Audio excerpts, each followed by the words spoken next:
Hi everyone. So this is a quick summary of Indian polity and this is the quick summary of Lakshmi Kant. So in the next videos I will discuss in detail each and every topic, but before then just go through this summary. It will help you to prepare your mind map and you can go to the details of each and every topic, how we will proceed it.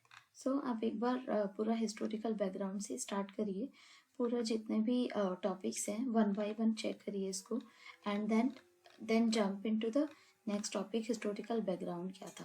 So historical background में आपको बहुत specific कुछ इसमें as such जो particular years हैं या वो सब लर्न नहीं करना, बट हाँ आपको ये पता होनी चाहिए कि किस चार्टर एक्ट में क्या क्या इम्पोर्टेंट पॉइंट्स थे जो कि याद करने वाले हैं, जिसमें से कभी कभी क्वेश्चंस पूछे जाते हैं. सो उससे जो भी इम्पोर्टेंट है क्वेश्चंस हैं या फिर इम्पोर्टेंट पॉइंट्स हैं वो आपको पता चल जाते हैं. जैसे यहाँ पे जो हिस्टोरिकल बैकग्राउंड में है, जो ब्रिटिश ईस्ट इंडिया कंपनी केम इन 1600, जो भी ट्रेड करना स्टार्ट किया था ईस्ट इंडिया कंपनी ने, और उसके बाद 1765 से कंपनी ने जो है प्योरली ट्रेडिंग फंक्शन स्टार्ट किया था, या आप कह सकते हो कि दीवानी राइट्स. उसके बाद जो भी पूरा जो रेवेन्यू सिस्टम स्टार्ट हुआ और जो भी सिविल जस्टिस सबसे पहले बंगाल, बिहार, उड़ीसा, सो ये सारी चीज़ें जो टेरिटोरियल पावर गेन की थी ईस्ट इंडिया कंपनी ने, वो 1765 में पूरा स्प्रेड हो गया था. उसके बाद जो भी आपको याद होगा अगर आपने हिस्ट्री में पढ़ा है, 1855 में सिपाही म्यूटिनी हुई थी which is started near Meerut, और उसके अलावा कुछ और इंडिया में प्लेसेस थे जिससे सिपाही म्यूटिनी स्टार्ट हुई थी, और उसके बाद से जो है एजिटेशन स्टार्ट हुए थे because of that pig and beef in the जो कारतूस होते हैं उसमें ग्रीसिंग जो हुई थी, उसी की वजह से Hindu and Muslim communities were not comfortable for that, और उसके बाद से ही सिपाही म्यूटिनी स्टार्ट हुई थी. तो वो तो हिस्टोरिकल बैकग्राउंड है. So if you have gone through the history I think it is more understandable. और अगर आपको बहुत डिटेल में जाना है तो आप एक बार ये जो चार्टर एक्ट्स हैं आप डिटेल में जा सकते हो, but I am just going to giving you the overview. So आप ये सारे क्लॉज एक बार पढ़ सकते हैं. I will give you the points as well. So उसके बाद इसमें से कुछ पॉइंट्स हैं जो कि you need to remember that Jawaharlal Nehru जो थे vice president of the council थे, उसके बाद एक्सटर्नल अफेयर कॉमनवेल्थ रिलेशंस थे. उसके अलावा सरदार वल्लभ भाई पटेल जो थे home minister, information and broadcasting minister रहे हैं. उसके बाद फूड एंड एग्रीकल्चर थे राजेंद्र प्रसाद. सो ये फैक्ट बेस्ड चीज़ें जनरली स्टेट पीसीएस या फिर अदर लोअर पीसीएस में पूछी जाती है, बट यूपीएससी में इस टाइप के क्वेश्चन नहीं पूछे जाते. It is like more over concept based question पूछे जाते हैं यूपीएससी में. बट हाँ ये चीज़ें आपको पता होनी चाहिए ताकि अगर इनडायरेक्टली कभी क्वेश्चन पूछा जाए तो आप इजीली बता सकते हैं. So in the next series because उसके अलावा I will try to cover Ghatna Chakra of polity, जो कि काफ़ी इम्पॉर्टेंट है और काफ़ी हेल्प भी करेगा. उसके बाद मेकिंग ऑफ इंडियन कॉन्स्टिट्यूशन का जो कॉन्स्टिट्यूशन की जो धारणा थी वो मिस्टर एम.एन. रॉय ने दी थी जो 1934 में, और उसी के बाद कॉन्स्टिट्यूएंट असेंबली के लिए उन्होंने ही ये अपना जो मैसेज था वो फॉरवर्ड किया था. आफ्टर दैट उनके अलावा कॉन्स्टिट्यूएंट असेंबली की गाइडलाइंस पे there was like Pethick Lawrence और जो अदर मेंबर्स थे two Stafford Cripps and AV Alexander, इन तीनों ने these were very very important members and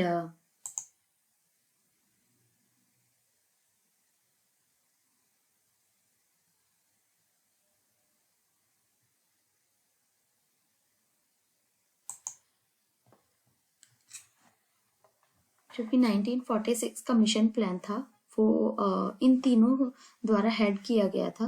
उसके अलावा जो स्टार्टिंग में कॉन्स्टिट्यूएंट असेंबली में जो टोटल मेंबर्स थे 389 थे, but later on it was like allotted 296 seat allot हुई थी to the British India and 93 जो सीट्स अलॉट हुई थी प्रिंसली स्टेट्स को हुई थी. It was divided into 2.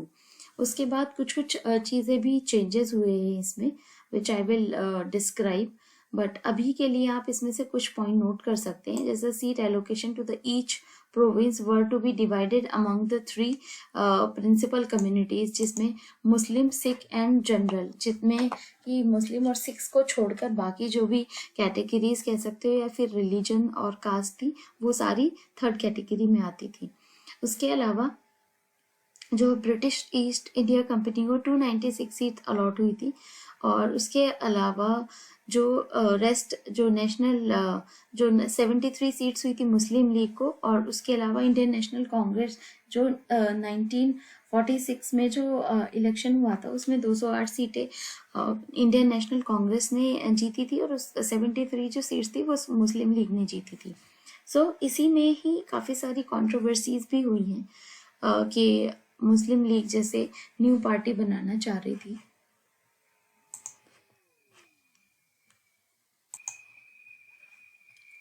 But things were different. After that, we jump into first constituent assembly का जो first meeting हुई थी, that was started from 9th of December 1946, और 211 मेंबर्स ने अटेंड किया था.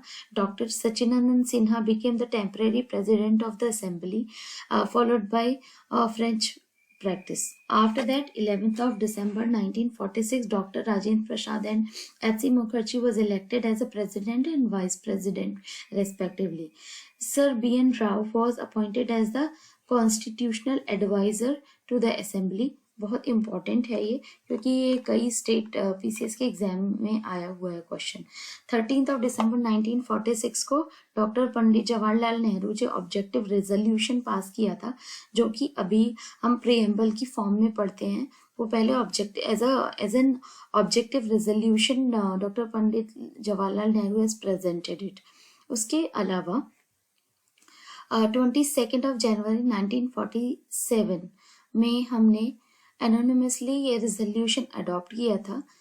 और उसके अलावा बिकॉज ये इंडियन कॉन्स्टिट्यूशन का इनिशियली इंडियन कॉन्स्टिट्यूशन का पार्ट नहीं था, बट उसके बाद 1947 में 22nd of January 1947 में इसको अडॉप्ट किया गया. After that many freedom fighters has given this as a very very important document, or it's a very very important part of the constitution, because as Dr. B.R. Ambedkar said that it is soul of the constitution. और बहुत सारे और भी freedom fighters थे जिन्होंने ये definition दी.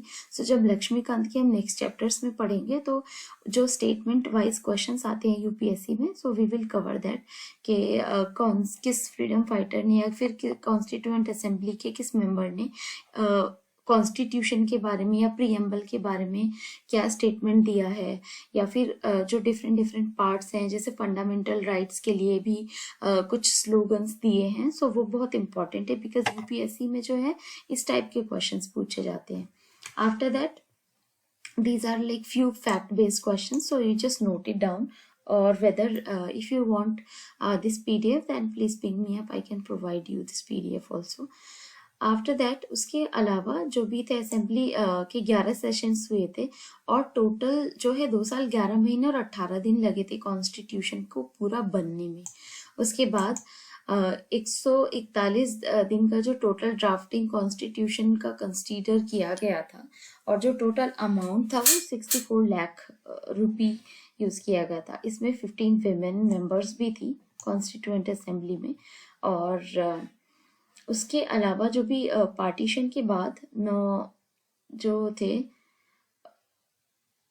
वो reduce हो गए थे नंबर्स. आफ्टर दैट जो doctor B.R. Ambedkar was the member of drafting committee, वो चेयरमैन भी थे. अलादी कृष्णा, ये क्वेश्चंस आते हैं तो आप एक बार ये, क्योंकि डिक्टेट करने वाला एज सच पॉइंट्स नहीं है, बट हाँ I will suggest you to make your own notes कि ये क्वेश्चंस कभी कभी पूछे जाते हैं। उसके अलावा फाइनल ड्राफ्ट जो हुआ था 26 नवंबर 1949 को, ये फाइनल ड्राफ्ट अडॉप्ट किया गया था। उसमें 8 शेड्यूल्स थे स्टार्टिंग में और 22 पार्ट्स थे और 395 आर्टिकल्स थे। अभी तक के जो आर्टिकल्स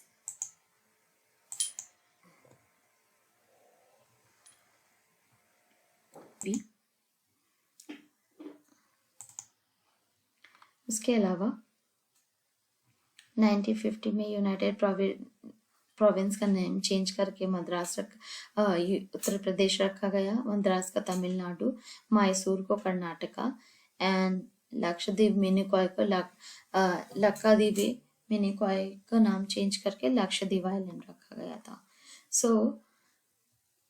उसके बाद इंटर स्टेट रिलेशंस आर्टिकल 15 के अंडर आता है, और sorry it's next point, okay, inter state water disputes article 262 के अंडर आते हैं। और ये सारे जो भी डिस्कशंस हैं, या फिर आप कह सकते हो कि जो भी डिस्प्यूट्स हैं inter state, so under article 262 के ही अंडर ये सारे डिस्प्यूट्स वगैरह जो रिजॉल्व किए जाते हैं वो सब आते हैं। तो आप एक बार देख लीजिएगा, एज सच इसमें से क्वेश्चन तो नहीं आते हैं, बट हाँ just keep in your mind के इस टाइप के जो डिस्प्यूट्स वगैरह हैं वो ट्रिब्यूनल्स आजकल हैंडल करती हैं इसको। So that's very very important. President is very important chapter, so I will cover that. Is started from article 52 to 78. It is in part 5 and election of the president.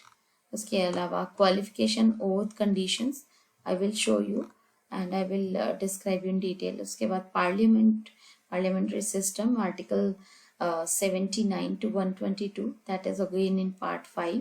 That's very very important. So ये जो metrics है I will describe you in detail.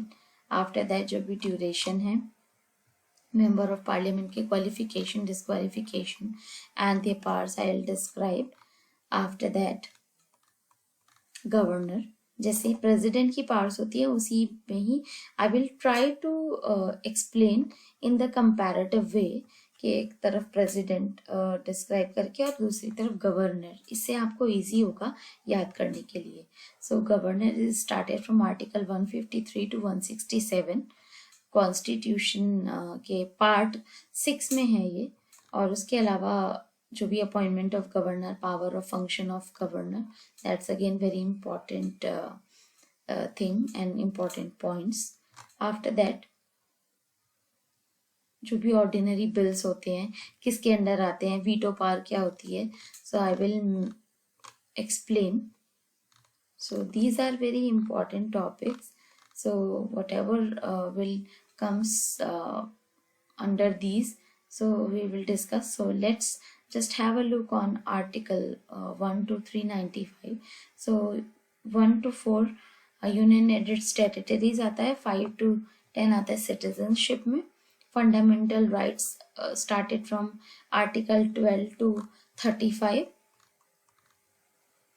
Yes, and DPSP started from 36 to 44. So these are like the overviews. The rest of the points I will discuss with you in detail in the next video. If you have any query, please ping me up, and if you need the PDF of this class, please ping me up. I will try to provide you an email. Thank you.